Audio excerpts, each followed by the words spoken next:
Welcome to Tiki Central, Canada. Ever wonder what's in that cool, refreshing drink that you just have to have on that hot summer's day? Me too. Picture a man going on a journey beyond sight and sound.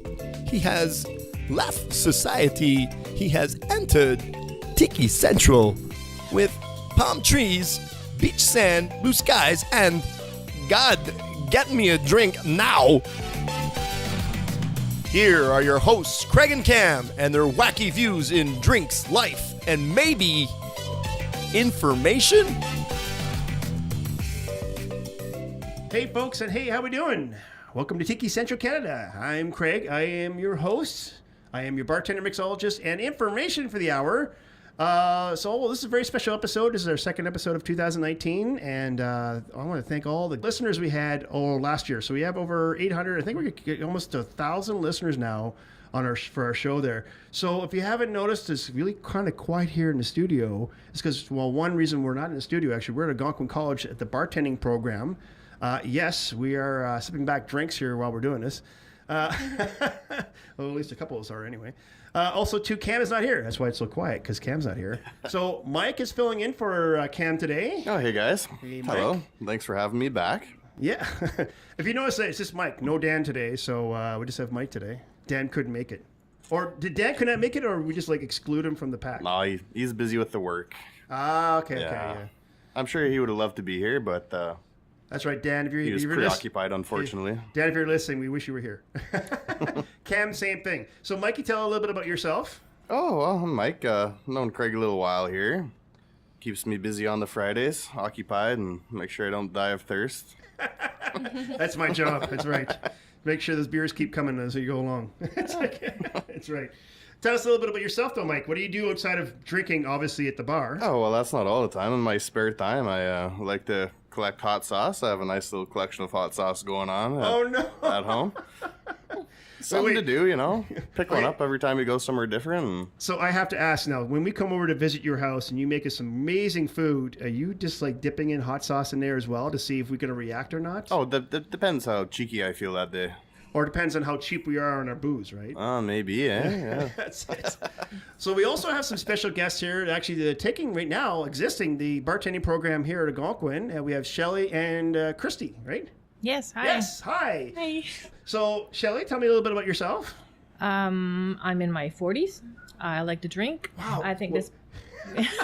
It just sounded funny that some girl actually would say her age. Usually girls are very resident on that. They're just 25. Yeah, that's it. Yeah. Oh, you get to an age where you don't care anymore. Sure, it's just a number, right? Yeah, it's just a number. Exactly. Cool. And you're taking a program and? Yes, I'm Christy. That was a wonderful introduction there. We go. Thank you. There we go. And so there's actually relationships between the two of you. This is very interesting. Yes, we're mother and daughter. So what brought upon coming to the program together at the same time? So I came here last year, and my brother took the bartending program, and he interested me, and so I told my mom, and then we came. He would show up at home with all these cool things he was learning and all the new drinks and everything. And So he inspired you. Oh, yes. Okay. So I have to ask, were you guys his guinea pig when he actually did the course? Yep. You taste some drinks and you're always. Well, that didn't really work out. We'll just try that one again. And because as a mixologist and bartender, actually, just so people know, when you guys try that amazing drink at our bar that we've made, just let you know there's 20 bad drinks that we've made at home. That your family have drank. That's your family drinks, friends exactly. and families for. Exactly. Eh? So in this bartending program, I'm sure you guys have seen it, where sometimes you make something and you're like, whoa, that didn't work at all. Absolutely. Yep. And that's why we do the straw test. That's why we don't sit there and clock them back, because after about 20 drinks of sampling drinks, now we're on the floor. Absolutely. All right, so we got you guys are here. And so actually what I do is I want to pass on also too that in February, we actually have a new contest going on. And so it's through our website, through Facebook, Instagram, Twitter. And it's very simple. So what you got to do is click on the link, write a review about our episodes that we have going on at the moment. Also like us or share us on Facebook, and follow us or like us on Twitter. This is all done by the way, my media coordinator, Rochelle. She does all this stuff. So she's doing an amazing job, and I'm sure she's listening. So thank you, Rochelle, for everything that you do for us. So that's going to go all the way through February. And what it is that we're going to pick someone at the end of February. Wait, is this a leap year or not leap year? I do not believe it's a leap year. I never remember. You know, it's like the same thing. Like we know when they say, well, you know, turn your clocks back or forward. I never know till actually like the week of. It's true. I usually wait for the news to tell me to do that. Yeah, I'm the same way. It's like, oh, it's on the radio. They say, oh, leap ahead. I'm like, oh, okay, so I need to change my clocks. That's a good thing in a decade of technology where we don't have to do our clocks because all of our phones do it automatically for us. It's true. So that's convenient. You just notice when your phone changes, it doesn't match the stove, and then and that's your time to switch. Mike wakes up like, it's 8 o'clock and goes out down to the kitchen to make breakfast. Wait, no, it's 9 o'clock. I'm confused. Which one is it? It's a very confusing day.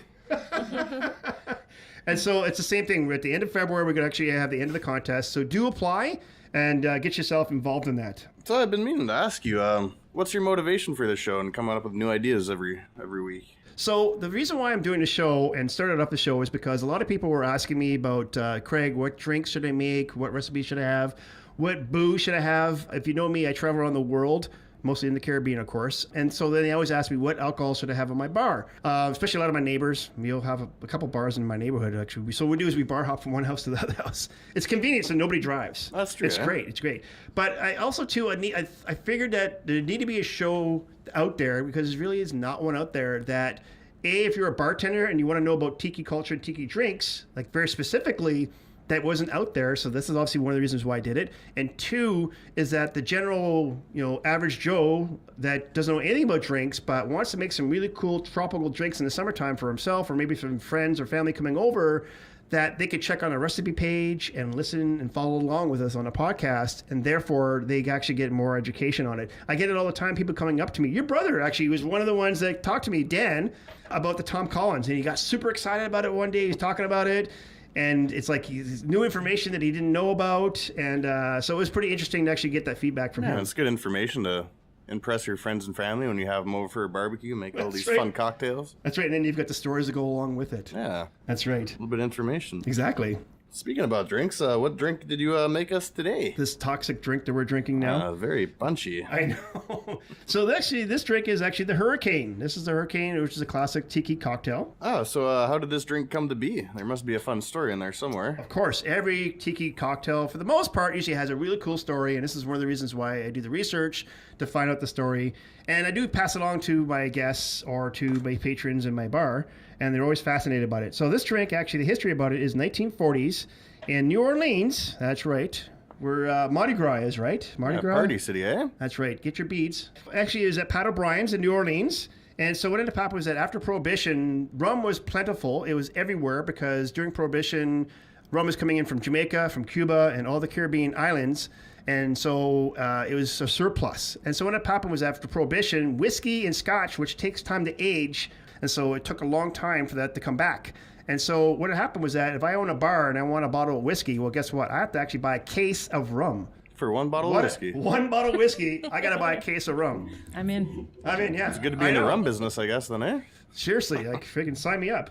So anyways, what had happened was that, so there was a surplus of rum. How can there be a surplus? So what had happened was that O'Brien's bartender, Lois Culligan, actually created the drink to get rid of the surplus of rum. And what ended up happening was some Navy guys came in, some sailors came in, and he made the drink on the fly for them.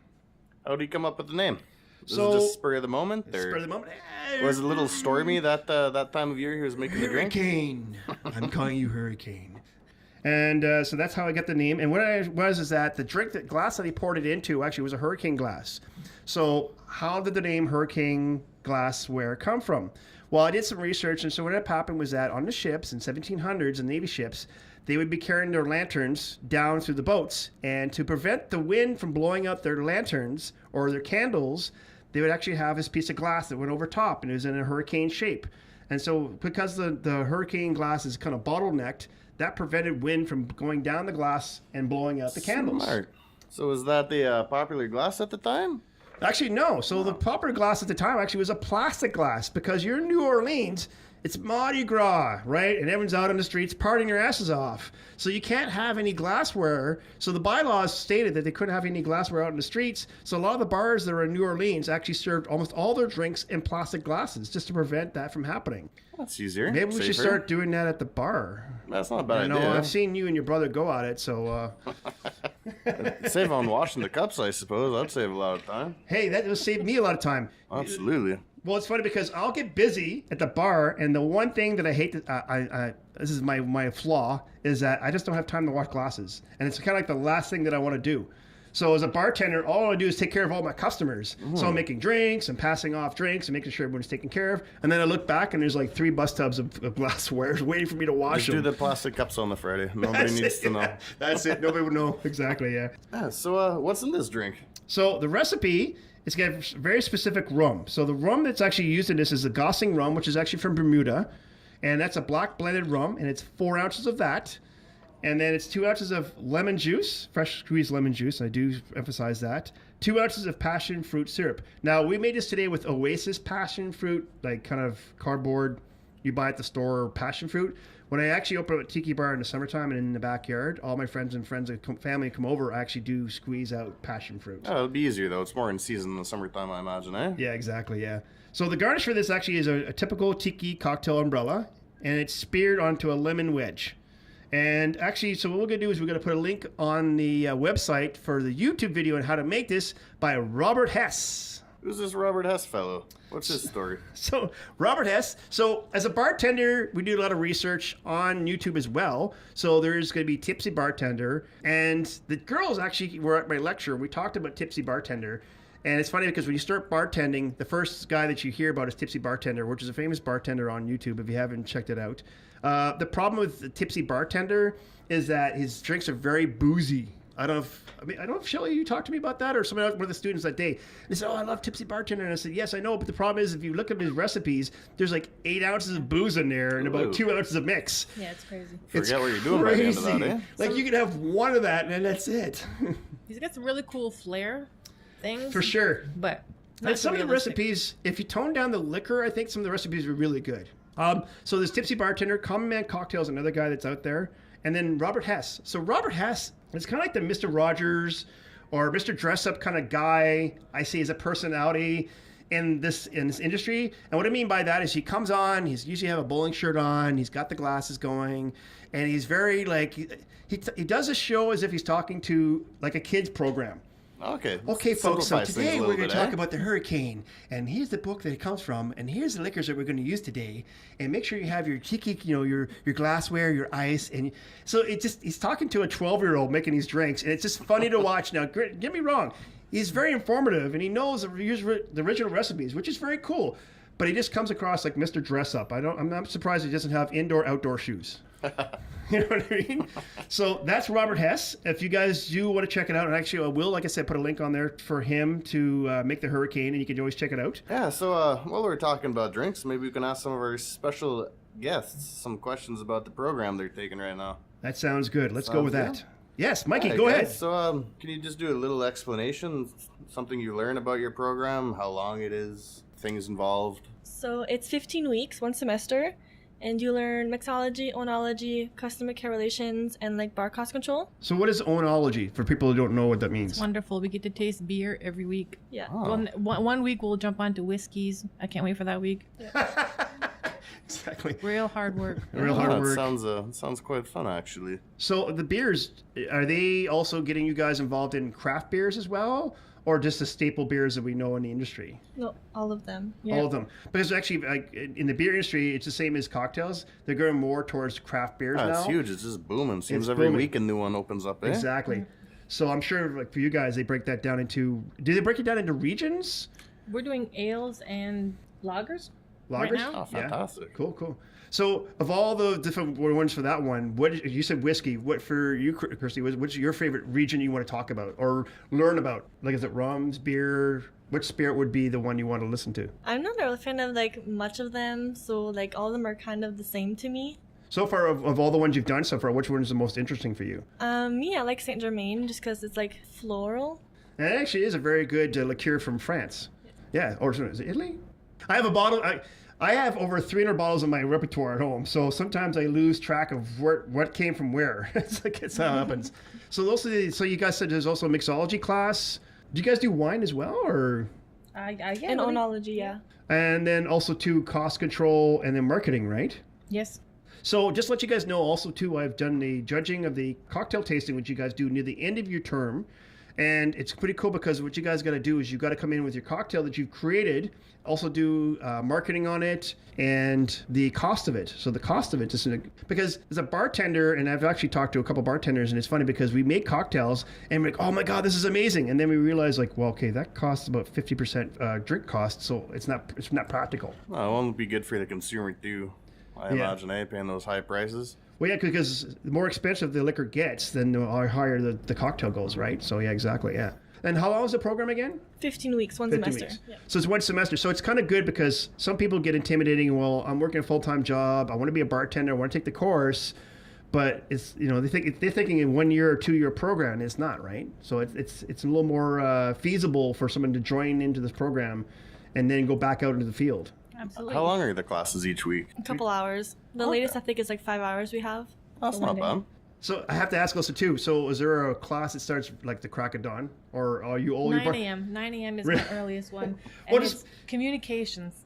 Right. I'm just saying because it's a bartending program, and if you know most bartenders, we're not morning people. So I can imagine even the programs like, Antonio comes in at 10 o'clock and, all right, folks, he's got his shades on. He's like, all right, folks, I got my coffee here. Let's start the class. So from what do you see the program, like what asset do you see coming out of the program, or you will come out of the program, that's going to help you get into the work industry? I believe all of them. They really cover it. They crunch everything right in there, every possible angle. They crunch it in those courses that you learn so much about the whole of the business, not just up there slinging drinks. Yeah, it looks cool. Now, I actually noticed too that I remember correctly, the program, they took flair out of the program, right? Yeah. Yeah. In case we set the place on fire. Well, that's probably a good judgment call. Yeah. And I'm sure the people in the stairs down below was appreciating that too, because bottles would drop on the floor, bang, bang, bang, bang, bang. Yeah, for sure. So, where do you guys see cocktails going in the industry? You see it becoming more prevalent these days over just regular beer? Or? No, I think they're going to boom. I think everything old is new again. So let's get these old recipes and give them a spin and get them back out there. Yeah, exactly. That's what the third generation of actually Tiki cocktail is right now. We got mixologists, like when I went to the Maple of Love competition last year, and even just talking to Tiki bartenders, they're taking old recipes and they're giving it their new spin. So, example, we did episode 20, which is the last episode of 2018, and in there's actually cocktails that these bars are making that are classic cocktails, but they have their own spin on them. Put a new fresh and twist to it. Exactly. Yeah, they're adding new ingredients to it, and they're making it something different. Yeah, and I'm sure that's what you guys do when you guys go home, right? You guys test stuff out, right? On Fridays, we have to. They give us limited items, and we have to create some kind of a drink. Now, what's the time frame that you guys have when you do that? Is it half an hour? 30 minutes? Yeah. So basically, you've got 30 minutes, you've got some spirits and some mixers and some ingredients in front of you, and you got to come up with something. Yeah. Pressure's on, eh? It's kind of like the black box, at Made with Love. Okay, very cool. So, what is your favorite cocktail and why? And we'll start with Shelly. I'm a Havana. I like the Cuban rum. It's smooth on my palate. Yeah, exactly. So until I meet another one I like better. Okay, so I'll give you a tidbit. There's one called Cruisin' Rum. Now, you can't get it here in Canada, so that's why you won't. But Cruisin' Rum actually is from St. Croix. They sell it in the States. So if you do go down to somewhere in the southern part of the States, do pick it up. It's called Cruisin' Rum. It's from St. Croix, which is St. Thomas. Amazing rum, very smooth. And actually, there's a story I actually tell in one of the previous podcasts. And later this has happened. So you fly into St. Thomas, and you're at the airport, and you're waiting for luggage. Now, we all hate waiting for our luggage, right? It's like, oh my God, where's my bags? I want to get the hell out of here. I want to get, move on, right? In St. Thomas, when you're waiting for your luggage, they actually give you samples of Cruisin' Rum free while you're waiting for your luggage. So That's not bad. Kind of takes the stress down a little bit. Oh, it makes your trip so much more smoother, right? If the luggage takes a lot longer, do they come around with round 2, round 3 of these samples? So here's the funny story. So I got the free sample. My luggage has not quite come. But then I did see my luggage, and I thought, well, you know what? I want to take advantage of this situation. So I let my luggage go around one more time. And I actually said to the guy, I don't see my luggage. Can I get another drink? Can I get another Cruisin' Rum? Because I'm waiting here for my luggage, and it hasn't come by yet. So he actually gave me another drink. You didn't have a luggage, did you? That's right. You just had your one carry-on with you? That's it. Yeah. Just give me the bottle, buddy. Come on. It's not coming. Where is it? These are the tips that the travel agent don't give you. That's right. That should be on Expedia.com somewhere. And for you, Christy, what's your drink of choice? I am very simple. I like Sourpuss and 7-Up. Cool. So you're sugar-based. You basically like something sweet. Yes. From that, again, Cruisin' Rum again. The coconut Cruisin' Rum actually is probably the sweetest coconut rum I've ever tasted. bar none. And actually, my girlfriend, she loves cruising rum to the point where like that's all I can make drinks for her. So again, if you're down in Florida or somewhere in southern states, get a bottle of coconut rum and you'll love it. I'm telling you. You've had 7 Up to that and you'll be like in heaven. On the to-do list. Yeah. There we go. Did you know? I did not know. See, Mike's, that's Cam's line, so Mike's got to, But Mike does not know these facts, so that's why he's stating the fact. I do not know these facts. That's and right. I wish you to tell me about them a little bit. All right, so we got to talk about Prohibition because we did talk about with the hurricane that Prohibition was the reason why the hurricane was existing. So here's some interesting facts about Prohibition. So Prohibition actually starts way, way back in 1791. And well, you're like, well, Craig, wait a minute now. Didn't Prohibition start in 1920? Well, yes. Actually, we got to go all the way back to 1791 because what ended up happening was that in the colonies here in the United States, that people obviously moved from Europe, be it England, France, or Spain, and so, okay, that's it. Screw you guys. I don't like the rules over here. I'm going to go over to this new colony and be able to flourish, get a new life, and, hey, be away from all the rules. Well, guess what? So, wrong answer. Alex Trebek, you didn't put it in the form of a question.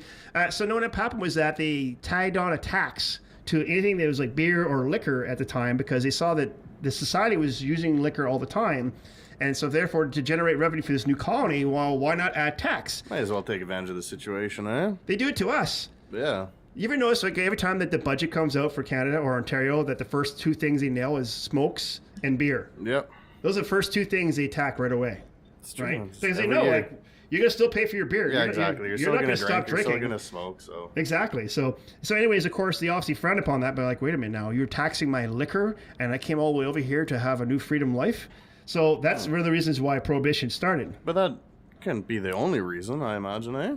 Right, so exactly. Let's move a little forward more to 1800s. And what happened was a religion kicked into play. The old church there, hey, let's get involved. Oh, he's like putting their nose in things, I eh? know, into other people's business. So what happened was that the church saw liquor and alcohol as a negative thing, and it ended up having to affect society and family structure. So what happened was that, Dad, hey, after work, let's go have some beers down at the pub. Or sorry, back then it wasn't a pub. Let's go down to the salon and salon. Saloon. Let's go down to the saloon and have some beers. And of course, then later on, he comes home, he's drunk. So verbal abuse came into play with family structure. Physical abuse came into play. And so the church was like, that's it. We need to stop this. And one of the reasons the way we'd stop this is clearly to get rid of alcohol. And so what ended up happening is that in 1890, let's roll down the line, 1890, the Anti-Saloon League, ASL, was created to stop sales of alcohol in public. And so this caused a lot of friction, obviously. But what ended up happening was that the ASL would go to the politicians that are in the region and say, you know what, if you don't join us and fight for our cause, we'll make sure that you don't get reelected. So actually, it was a very strong push towards the politicians to like, no, we're going to stop this, and alcohol should not be served in public. And so the politicians, of course, in fear, followed along, and therefore they got a larger push towards alcohol being banned in society. Was there a leader? Or A leader someone of who this lovely created cult? The ASL? A leader of this lovely cult that we call ASL? Well, actually, yes, it's Wayne Wheeler. And Wayne Wheeler was the leader of this ASL. And so actually, he had a history of removing alcohol in public ever since he was a kid. Oh. A kid. Not even drinking age. And he was like, nope, that's it. I don't like alcohol. I want to ban from life. Oh. Why was he so against it? There must have been something there.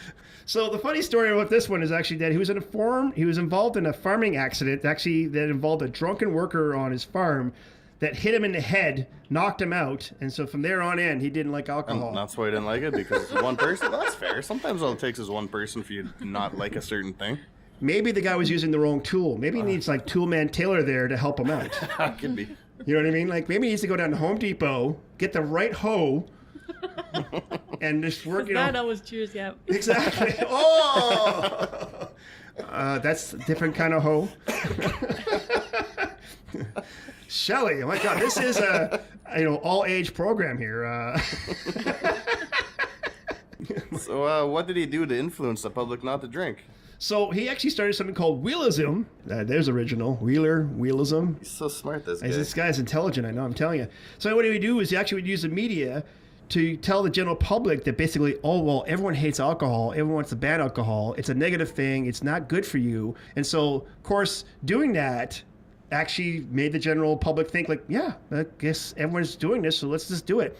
It's like saying like, if we were on Facebook, if I went on Facebook right now and said that milk causes cancer, and then you pass it on, share it, and then Shelly shares it, and Christie shares it, all of a sudden everyone thinks like, milk causes cancer? Does it? Right? I mean, we all see that down in the States, like false news. Fake news. So what he was also trying to do is that he was also saying is like, hey, alcohol also causes crime in society. Now, actually, at that time, there was a high level of crime, and there was, but obviously this is not the solution. No, that didn't work out so well, I imagine, eh? No, so actually what ended up happening was that crime actually increased. So you got gangs like Mr. Al Capone. It goes, well, geez, alcohol is banned. Perfect. I'll go up to Canada. That's a big boom business. And say, hi, you lovely, friendly Canadians. Can I buy your whiskey from you and I'll bring it down to the States and sell it illegally and, hey, make a fortune? And when I'm popping, he's gaining power and saying, yeah, guess what? I am now mayor of this town. And, yeah, people were getting shot, killed. I mean, crime rate basically went through the roof because didn't work of like this Wheeler character thought it would, eh? Oops, went the wrong way. So that's some information about Prohibition. We'll pass more on the next episode. There's a little more fun facts for you. I do want to thank Shelly and Christie for coming on the show and tell us a little bit about the Algonquin program, because I think it's an amazing program. And if you want to be a bartender, get involved, check it out. We can always come and talk to these guys anytime you want and ask them any questions you have about the program, and they'll be happy to tell you anything about it. And it's also great to also have guests on the show talking about cocktails in general. Of course, Cam is not being here, but Mikey, I think he did a fine job filling in for him. Thanks for having me. Kudos to that, yes, for sure. I don't know if that's real or you're just putting that on to make me feel better, but I'll take it either way, I suppose. Okay, Mike, you're cut off on drinks for now, okay? Oh, okay, I'm sorry. Anyways, just let you guys tell us a little bit about ourselves. So we are www.tikicentralcanada.ca.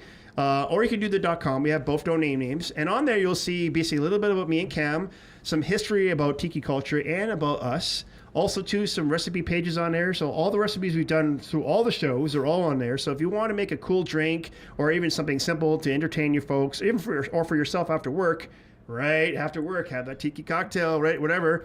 Then you can go on there. We also have a show page on there for episodes, so you can click on the link and stream the show anytime you want.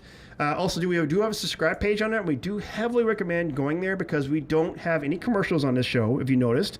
And so we do rely on subscriptions. iTunes and Google Play basically has a quota for us to hit, and we always try to hit that, and we're doing a pretty good job so far. So on there, you can see that we're on iTunes, Google Play, Player FM, Spotify. That one's a more recent one we did, and YouTube. So we're doing YouTube audio for now. We will be doing a video segments starting in the summer when the Tiki Bar is, of course, open. It's not open right now. It's wrapped up. So check us out. Also, don't forget to do the contest. There is a $25 Visa gift card prize, so feel free to enter that. And I guess that's all I got. You guys all good?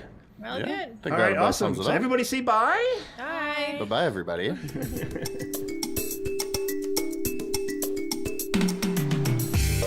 Well, I don't know about you, but I got informed. Guys, hey, guys, where's my drink?